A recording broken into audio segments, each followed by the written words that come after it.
Hola chicos y chicas, en este vídeo vamos a hacer un recorrido por los errores frecuentes que estáis teniendo en los exámenes simulacro de selectividad que estamos haciendo a distancia. El vídeo se complementa con documentos en PDF que os vamos a mandar.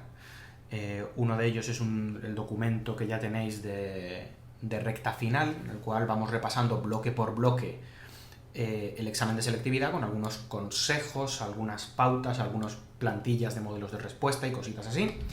Y por otro lado os vamos a enviar también un modelo de autodiagnóstico, es decir, para que vosotros mismos vayáis comprobando cuáles de los errores que voy a comentar ahora en este vídeo cometéis y cuáles no. Es decir, para que os hagáis una especie de chequeo de cómo lleváis la materia en este momento, a aproximadamente un mes y medio del examen.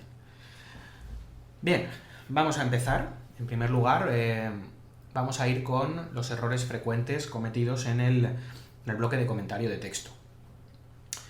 En la pregunta de resumen. Bien, errores de la pregunta de resumen. Bueno, el primero de todos, el error de base, es no saber seleccionar bien las ideas que tienen que ir en el resumen, es decir, las ideas principales del texto.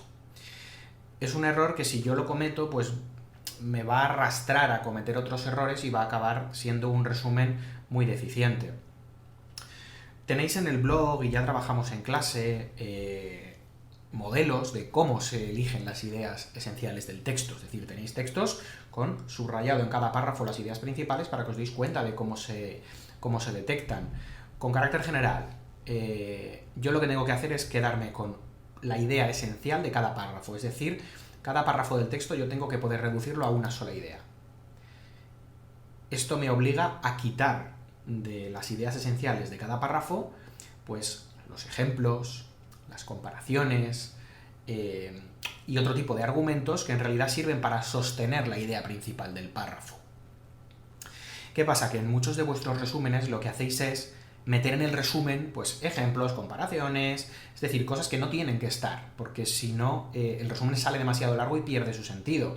El resumen lo que tiene que hacer es transmitir el contenido esencial del texto de la manera más condensada posible, ¿vale? Un ejemplo práctico y claro. En el último simulacro de selectividad, si recordáis, en el segundo párrafo, la autora hablaba de cómo ella siempre, cuando era pequeña, recordaba, se ponía en la situación de si hubiese vivido en la Alemania nazi y cómo habría actuado, ¿vale? Eso la autora lo utiliza como un argumento de comparación, es decir, compara vivir bajo el régimen nazi con vivir bajo el régimen del coronavirus. Entonces, está utilizando un argumento comparativo, una analogía, para explicar un poquito el comportamiento de la gente. Eso es una idea secundaria dentro del texto, no es una idea esencial, porque es un argumento comparativo que ella utiliza para defender la tesis que va a ir sosteniendo durante el texto. Entonces, no tiene que ir al resumen. Es decir, en el resumen no tiene que mencionarse la Alemania nazi por ningún lado, y muchos de vosotros sí que la mencionasteis. ¿Cómo podría yo comentar eso sin recurrir a especificar el ejemplo? Pues simplemente decir que el coronavirus es la situación crítica que está viviendo nuestra generación. Punto. Esa es la idea esencial de ese texto. La convivencia con el coronavirus es una situación crítica que vive nuestra generación. La autora lo compara con vivir bajo el régimen nazi, pero es una comparación, no tiene que estar en el resumen. Este tipo de error hace que el resumen esté pues desenfocado, que abunde en ideas secundarias que sobran y hace que el resumen sea demasiado largo. El resumen, según las pautas de corrección de selectividad, no tiene que ocupar más del 25% del tamaño del texto original, 25%, es decir, la cuarta parte. Eso quiere decir que si el texto original, por ejemplo, tiene 20 líneas, ¿vale? Pues el resumen debería tener 5. 5 por 4, 20. Nuestros textos aproximadamente tienen unas 30 líneas. Por tanto, estaríamos hablando de alrededor de 7-8 líneas. No debería ocupar más que eso el resumen. 7-8. Si el texto es un poquito más largo, pues me puedo ir hasta las 10 líneas. Es decir, para un texto de 40 líneas, el tope estaría en 10. Tenemos que jugar con esos márgenes. Con carácter general, lo que consideramos nosotros es que el resumen tiene que tener entre 8 y 10 líneas. No pasarse de ahí. Y bueno, para no pasarnos, pues por un lado evitar toda idea secundaria, y por otro lado, otro de los... El segundo error que os he listado aquí sería el de plantear el resumen desde un punto de vista externo. Eso es un error que cometéis muchos. Es decir, enfocar el resumen diciendo el autor dice esto, el texto trata de no sé qué, a continuación plantea no sé cuántos. Ahí lo que hacéis es salir del resumen y hacer como un comentario del contenido del texto, en lugar de estar condensando su contenido de manera neutra, ¿vale? Hay que redactarlo desde dentro, porque así me ahorro todas esas palabras vacías. El autor dice, el texto trata. Todo eso me va a engordar el tamaño y yo no quiero eso, ¿vale? Bien, bueno, simplemente tenéis en todos los simulacros de selectividad y en todos los solucionarios que os hemos ido dando a lo largo del curso, tenéis resúmenes hechos tanto por José Carlos como por mí para que podáis comprobar realmente de qué estamos hablando.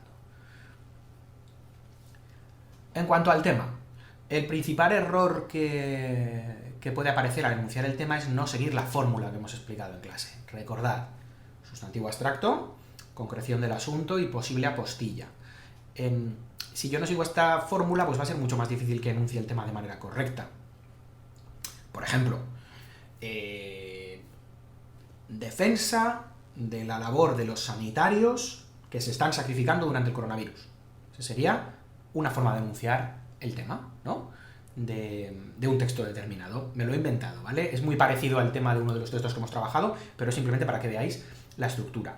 Sustantivo abstracto, defensa de, ¿vale? Y luego la concreción del asunto. El trabajo de los sanitarios y luego la apostilla, que se están sacrificando contra el coronavirus. ¿Lo veis? Si ya tenéis dominada esa estructura, esa formulita, y podéis, y sabéis redactarla, que muchos ya lo hacéis, ¿vale? Es algo que habéis conseguido hacer la mayoría. Luego, los dos errores posibles, los dos extremos en los que puedo caer es o en redactar un tema demasiado general o en redactar un tema demasiado concreto. Pues como en casi todo en la vida, yo tengo que estar en el término medio, ¿vale? Si yo redacto un tema muy general, imaginad que en el ejemplo que acabo de poner yo dijese defensa de la sanidad pública, tema del texto. No, defensa de la sanidad pública es una idea demasiado general, que me valdría para muchísimos textos. Yo tengo que decir un tema que sirva en concreto solo para el texto que estoy trabajando. Ese sería el extremo de irme a lo muy general. Y luego me podría ir al extremo de lo muy concreto y centrarme en una idea secundaria del texto. Por ejemplo, si yo dijese, estoy pensando de nuevo en el texto de otro desfile, que es el que me está sirviendo un poquito de ejemplo, si yo dijese, tema del texto, crítica al gasto militar. No. Puede que haya una crítica al gasto militar más o menos velada en el contenido del texto, pero ese no es su tema central, ¿vale? Es una idea concreta que hay dentro del texto, pero que no representa el contenido esencial del texto. Pues como veis, yo puedo pecar de general o de concreto, y tengo que estar en el centro, ¿vale? No es fácil, se hace un poquito, pero bueno, a fuerza de práctica lo vais consiguiendo. Y la base de todo, como ya he dicho, lo primero, tener interiorizada esa fórmula. Sustantivo abstracto, concreción del asunto y... En cuanto a la tesis, principal error de la tesis es que, como quizá es una parte que no hemos trabajado mucho en la práctica, muchos lo confundís con el tema. Se os pregunta por la tesis y la formuláis como el tema, es decir, utilizando esa fórmula de la que hemos hablado. No, en la tesis no hay que plantear esa fórmula. La tesis se plantea más bien siguiendo una plantilla, un modelo de respuesta del que ya hemos hablado y que os he vuelto a poner en el documento de recta final, ¿vale? La tesis es la opinión que defiende el autor o autora sobre el tema, y yo la enunciaré de la siguiente manera. El autor o autora defiende que... ¡Pumba! Ahí iría la tesis, ¿vale? Y a continuación, yo tengo que decir, que este es otro error, es algo que muchos os saltáis, tengo que decir si la tesis aparece de manera explícita o de manera implícita en el texto. Si aparece de manera explícita, yo la citaré entre comillas. La tesis aparece en la línea tal, y la pongo entre comillas. Si aparece de manera implícita, la formulo con mis palabras y digo aproximadamente dónde está. La tesis aparece de manera implícita en el último párrafo cuando la autora dice que no sé qué y la podríamos formular así. Y la digo con mis palabras en una frasecita. Y por último, normalmente con la tesis me van a preguntar el tipo de estructura. Ya sabéis, analizante, sintetizante o de encuadre. Analizante, cuando la tesis aparece al principio y luego se argumenta para defenderla. Sintetizante, cuando se plantea el tema, se argumenta y se llega a la tesis al final. Y de encuadre, cuando yo planteo la tesis al principio, argumento y la vuelvo a plantear al final. Sabéis que hay más tipos de estructura, pero nos centramos en estas tres porque son las que aparecen con mayor frecuencia. ¿Vale? Podéis repasarlas en el libro de texto, pero sería muy raro. Los textos de selectividad, el 90% de las veces, o son sintetizantes o son de encuadre, y algún ejemplo por ahí analizante. Gran error que cometéis aquí, al hablar de la estructura. Lo analizante, sintetizante o de encuadre no es la tesis. Meteoslo en la cabeza. Muchos decís, la tesis es sintetizante porque aparece al final. No, la tesis no es ni sintetizante ni analizante. Lo que es sintetizante o analizante es la estructura del texto. Que quede bien claro, ¿vale? Si recurrís al modelo de respuesta y lo interiorizáis, al modelo de respuesta que tenéis en ese documento de recta final, será mucho más sencillo. La autora defiende que no sé qué, pumba, esta tesis aparece de manera explícita o implícita en tal sitio, y por tanto estamos ante un texto de estructura, analizante, sintetizante o de encuadre, lo que sea. En cuanto a los argumentos, bueno, como sabéis, los argumentos pues son muy variados y puede haber muchas cosas diferentes aquí. En el documento de recta final os hemos incluido la tabla con los principales argumentos, que ya sabéis que en cada libro de texto y en cada apunte se les llama de una manera, hay argumentos con distintos nombres, pero al final siempre es todo lo mismo, y hemos intentado ordenarlos por frecuencia. Argumentos que aparecen prácticamente siempre pues son los argumentos de ejemplificación, los argumentos comparativos, las referencias culturales o argumentos enciclopédicos, etc. Bien. Errores. El error de base principal que cometéis con los argumentos es no explicarlos. Es decir, que por ejemplo el texto te diga, busca un argumento comparativo en el texto y coméntalo. Y os limitáis a decir, en la línea tal hay un argumento comparativo. Punto. No. Un argumento comparativo y yo lo explico. ¿Por qué es un argumento? ¿Cómo contribuye a defender la tesis de la autora? Etcétera. En cuanto a errores concretos con determinados tipos de argumentos, pues empezamos por el comparativo, que lo acabo de mencionar. El principal error que cometéis al hablar de argumentos comparativos es que no especificáis si se trata de una analogía o de un contraste, y eso es algo que viste mucho, que queda muy bien y que os dará muy buena nota, y es muy sencillo. Cuando una autora compara dos realidades, lo que está haciendo es o compararlas porque se parecen o compararlas porque no se parecen, ¿vale? Para poner de evidencia lo que tienen en común o lo que tienen de diferente. Entonces, el primer caso es una comparación analogía y el segundo caso es una comparación contraste. Volviendo al ejemplo de la Alemania nazi y el coronavirus, sería una comparación analogía, porque la autora dice, son dos situaciones vitales críticas en las que la ciudadanía tiene que estar a la altura. Pues estar a la altura en Alemania durante el gobierno de los nazis, estar a la altura en España durante la crisis del coronavirus. Analogía, ¿vale? En otros casos, pues sería contraste. Otros errores que cometéis con argumentos concretos. Con los argumentos estadísticos. No todo número que aparezca en el texto es un argumento estadístico. Muchas veces, cuando os ponéis a buscar argumentos, vais un poco como pollo sin cabeza. No sabéis, en cuanto veis un número por ahí, ¡pumba! Un número, una cifra, un dato, pues argumento estadístico y para adelante. No. Un argumento estadístico es cuando el autor o autora utiliza un estudio concreto o unos datos numéricos concretos para defender su opinión. Por ejemplo, pues yo qué sé, que ha salido la cifra del paro y te dice pues que hay no sé cuántos millones de parados. Es un argumento estadístico porque está utilizando ese dato para argumentar y para opinar sobre lo que esté diciendo. En cambio, si porque la autora diga que en 1997 ocurrió no sé qué, eso no es un argumento estadístico, aunque aparezca un número. 1997 es el año en el que ocurrió no sé qué. Punto. Pero no te está dando una cifra numérica representativa de nada. ¿Vale? Cuidado por ahí.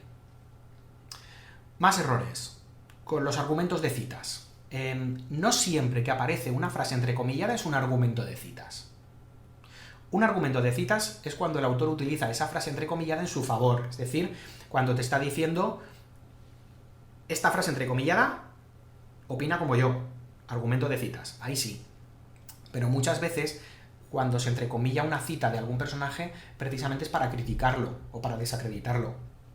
Imaginad que Donald Trump ha dicho una barbaridad en una rueda de prensa y se pone entrecomillada. No es un argumento de citas, porque la autora no opina como Donald Trump.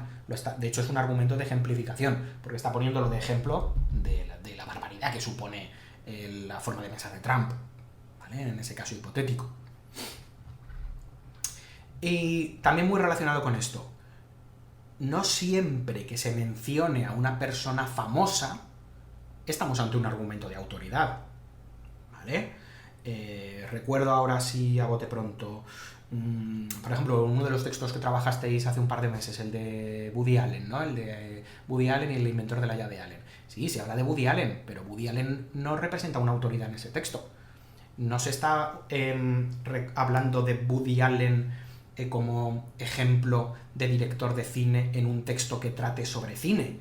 En ese caso sería un argumento de autoridad. Aquí no, aquí se está hablando de Woody Allen ciudadano y de Woody Allen como víctima o no de falsas denuncias de acoso, ¿no? Pues no es un argumento de autoridad, ¿vale? Aunque Woody Allen sea una autoridad en la materia cinematográfica, lógicamente. Por lo tanto, quedaos un poquito con esas tres ideas. Son las tres que he seleccionado porque veo que las cuatro que he seleccionado porque veo que son los más frecuentes. 1. No toda frase entrecomillada es argumento de citas. 2. No todo número es argumento estadístico. 3. No todo famoso es un argumento de autoridad. Y 4. Cuando habléis de una comparación, especificad si es un contraste o una analogía.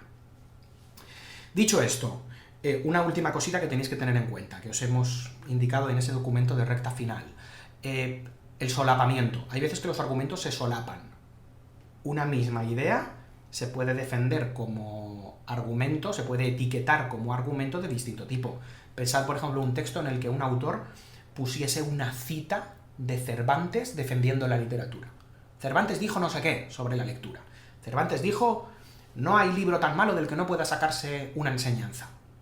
Y te lo ponen entre comillas. Pues eso es, a la vez, argumento de citas. Se ha citado, entre comillas, la frase de alguien en defensa de la opinión que defiende el autor.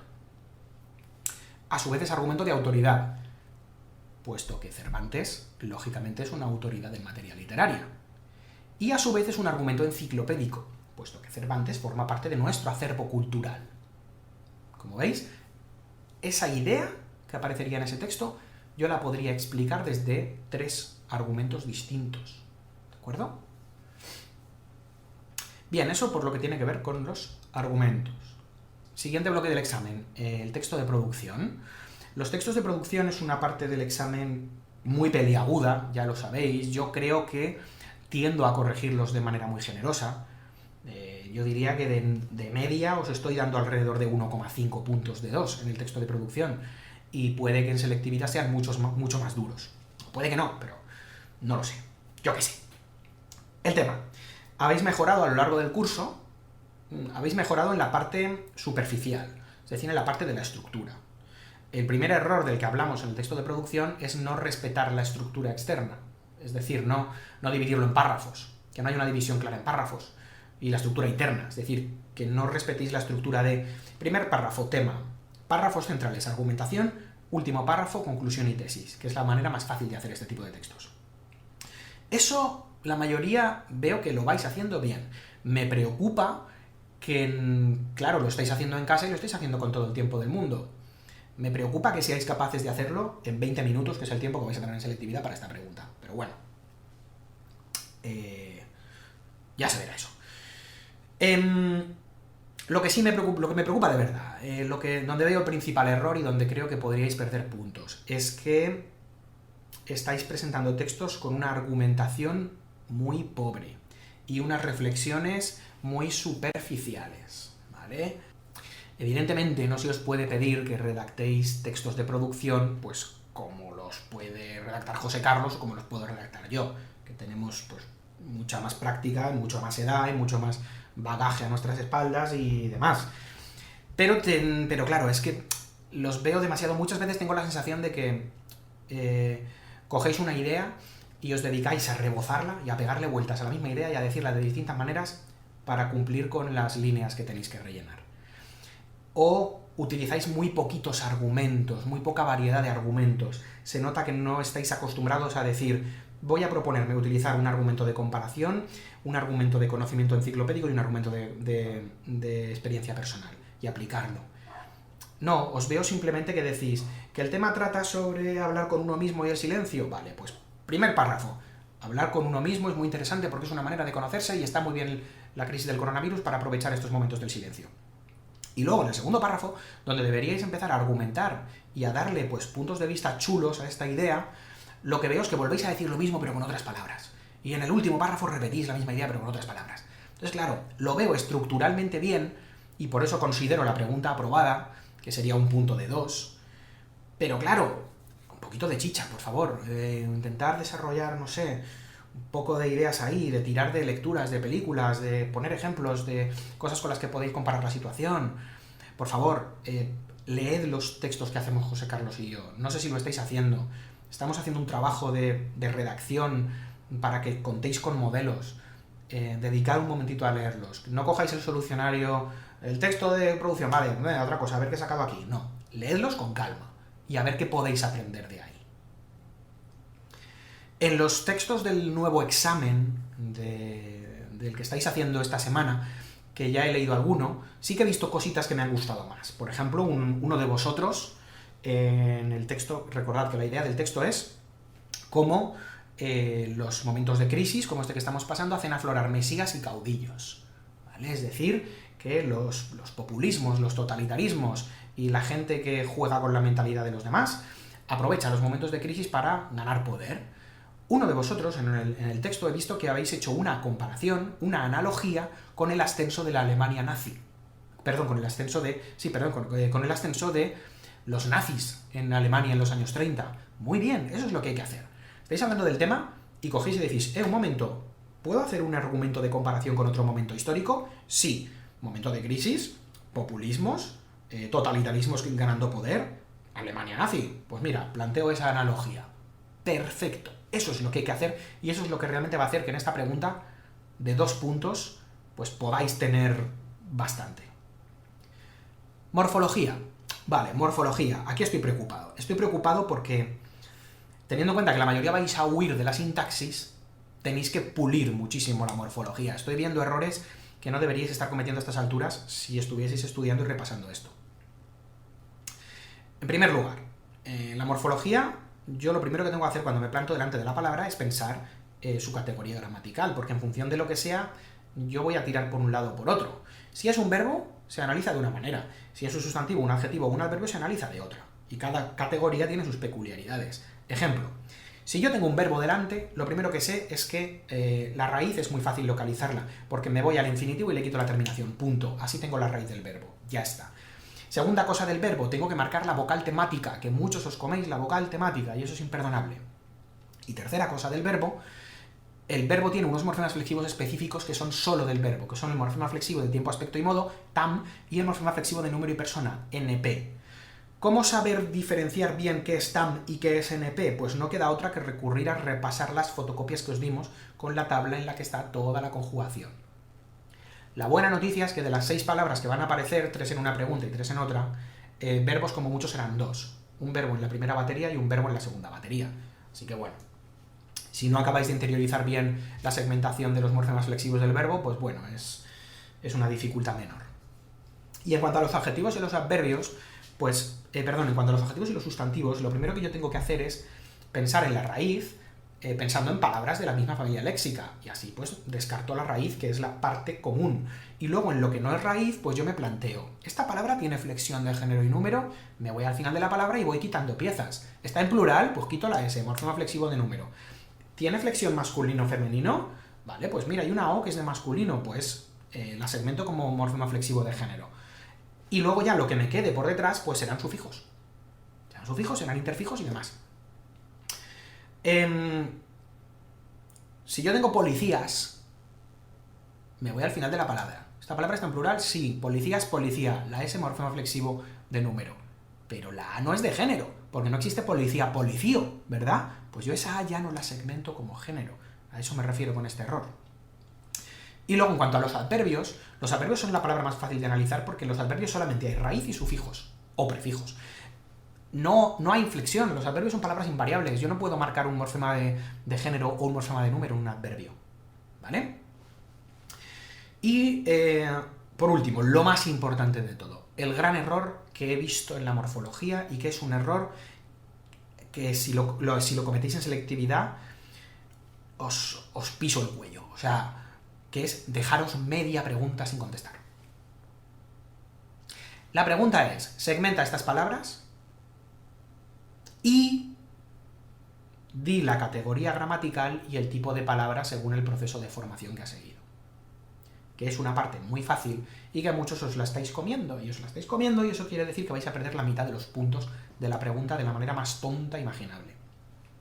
Categoría gramatical, pues decir verbo, sustantivo, adjetivo o adverbio, punto. Y luego proceso de formación, palabra simple, palabra derivada y especificamos por prefijación, por sufijación o por parasíntesis, o palabra compuesta.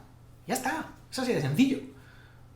Diciendo eso, me llevo, si cada una vale 0,4, pues el corrector a lo mejor a eso le da 0,2 de ese 0,4.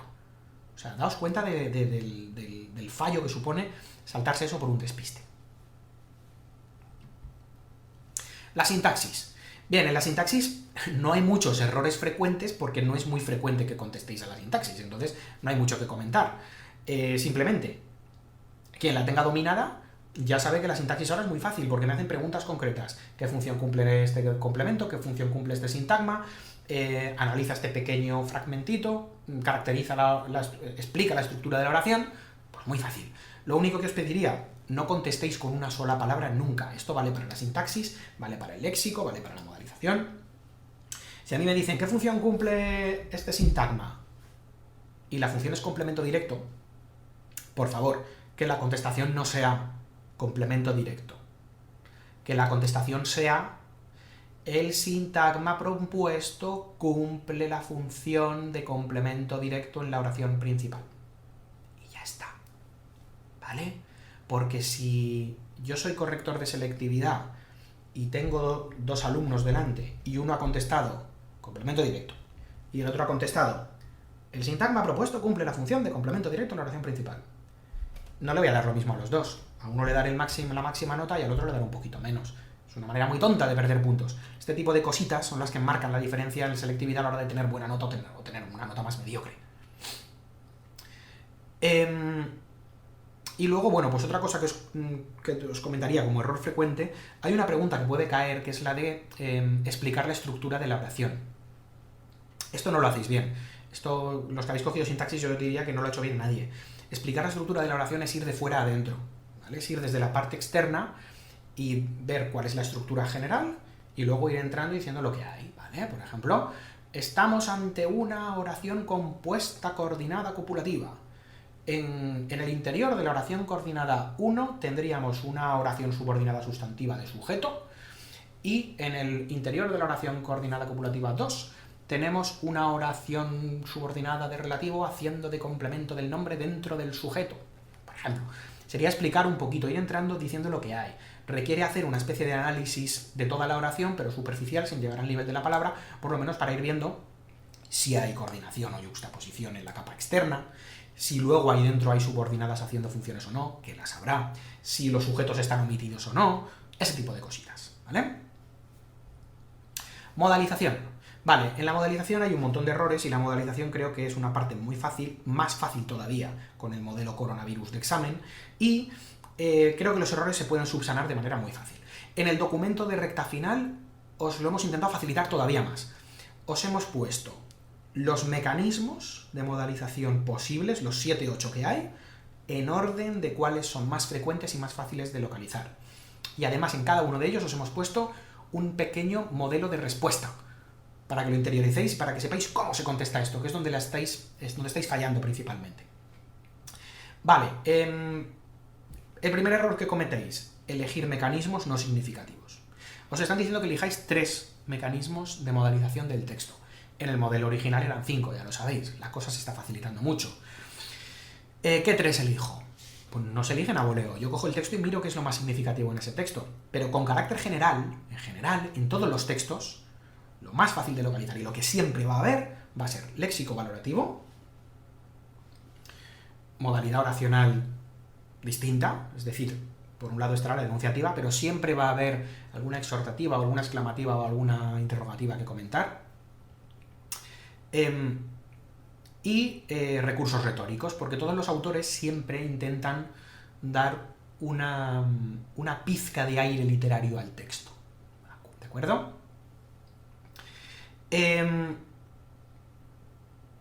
Esos tres yo creo que los pondría como el top, en el top de mecanismos que hay que analizar. Hay un cuarto mecanismo, que es el mecanismo de deixis personal y social, que lo analizaréis solo cuando el texto esté en primera persona, pero si está en primera persona es imprescindible, porque va a ser súper fácil. Y luego hay otros mecanismos, como los cambios de registro, como el uso de recursos tipográficos y de puntuación, como los verbos modales y las perífrasis, que yo ya los pongo en una sección ya, pues, en ámbar, ¿no? En amarillo. Porque a veces estarán, a veces no, son un poco más difíciles de comentar y pueden llevaros más a error. En el documento de recta final está todo desglosadito y todo explicado. Por tanto, el error frecuente inicial, por ejemplo, es coger y decir ¿qué mecanismos comento aquí? Va, venga, cambio de registro. Por ejemplo, aquí hay una palabra de registro coloquial. Pues ya está, cambio de registro. No. Yo voy a pensar primero con calma qué mecanismos son representativos en este texto y una vez elegidos voy a comentarlos bien comentados. Porque ahí tenemos el primer error frecuente de la modalización, que es contestar en modo lista de la compra. Contestar en modo lista de la compra es decir, léxico valorativo, 2 puntos. En el párrafo 2 hay no sé qué, no sé cuántos. En el párrafo 3 hay no sé qué, no sé menos. No. Se contestan las cosas de manera razonada y explicadita. ¿Vale? El léxico valorativo es muy abundante en el texto y con él la autora está realizando una valoración de la realidad a medida que la enuncia. Tenemos como ejemplos los adjetivos bla bla bla, en las líneas tal cual y pascual, los sustantivos bla bla bla, en las líneas tal cual y pascual, y los adverbios cuantificadores, no sé qué.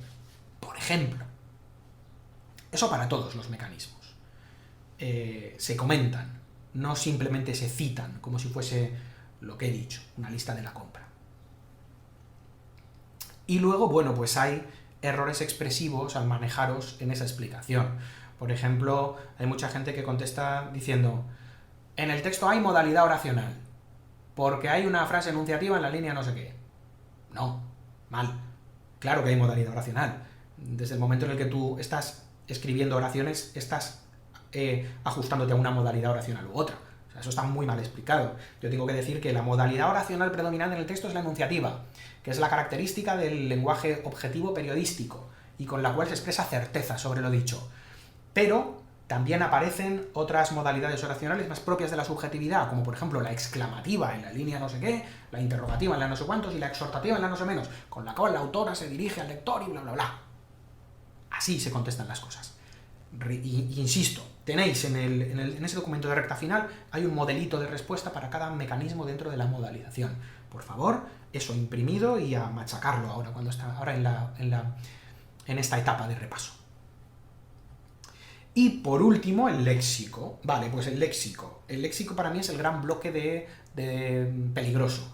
Por un lado, yo siempre he pensado que es la parte más fácil del examen, pero claro, yo también lo pienso eso desde mi posición, ¿no? Que, bueno, pues que ya llevo muchos años con esto y pues evidentemente mi vocabulario no es el vuestro.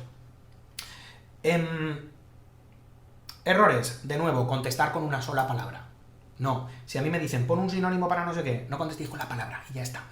Decir, ¿se puede plantear como sinónimo para la palabra propuesta? Esta. Y si ya lo explicáis, porque no sé qué, ya quedáis estupendos. Segundo error, cuando tenéis que hacer una definición de una palabra. No lo hemos machacado mucho porque la verdad es que el léxico lo trabajamos un poco a trancas y barrancas con unas fotocopias que dimos en un par de días así y luego nos hemos ido directamente a la práctica. En el libro de texto tenéis explicado cómo se redacta bien una definición y en el documento de recta final lo he vuelto a poner, ¿vale? Lo tenéis ahí como plantillita de respuesta, ¿de acuerdo? Y luego, cuando os pregunten, por ejemplo, por antónimos o por sinónimos, ¿qué tipo de antónimos son estas dos palabras? Se responde y se dice por qué. Eso pasaba en esencial y superfluo, ¿no? En el último examen que habéis hecho. Esencial y superfluo, ¿qué tipo de antónimos son? Son antónimos complementarios. ¿Pero por qué? Explícame por qué. Pues son antónimos complementarios porque la afirmación de uno supone la negación de otro. O dicho de otra forma, las cosas o son esenciales o son superfluas. Es decir, o son necesarias o innecesarias, que serían dos sinónimos de esa pareja de antónimos.